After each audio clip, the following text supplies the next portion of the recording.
Hey you, I want to talk to you about watercolor paint. If you are just getting into watercolor and you try to shop for watercolor paint, you might make your head explode with all of the different options and types and varieties. I mean, there's tubes, there's pans, there's liquids.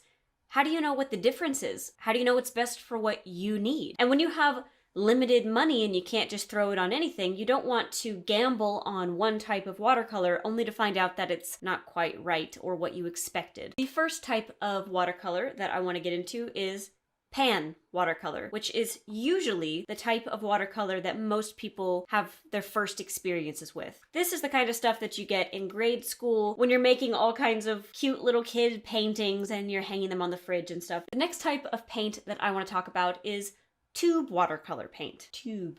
I feel like I say that weird. Tube.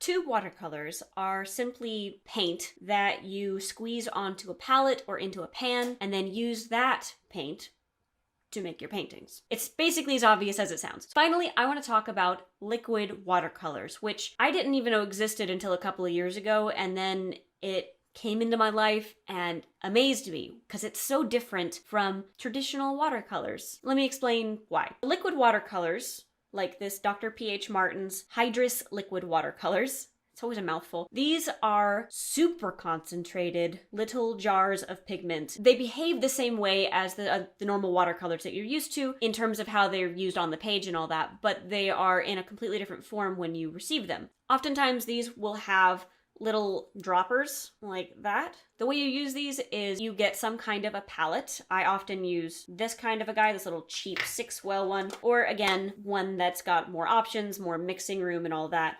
But you put them in there and then you dilute them with water and use them as you would any other watercolor. In conclusion, all of these are really good options depending on what kind of project you're wanting to do. If you are a complete beginner, you're just getting started, the whole thing overwhelms you, don't be shy about getting a super cheap Prang or Crayola watercolor pan set like what you'd get for a kid. Anyway, I hope this cleared up some of the confusion that you may have had about the differences between these different paints and what they're good for. Hopefully you're able to move forward with picking a particular form of paint that is going to be good for you as you move forward as an artist. Thank you so much for watching. Don't know why I did that. Have a wonderful day and make sure to check out some of my other videos if you're interested. You know the whole spiel. Like, subscribe, whatever. Do whatever you want. But either way, I appreciate you watching and I'll catch you later.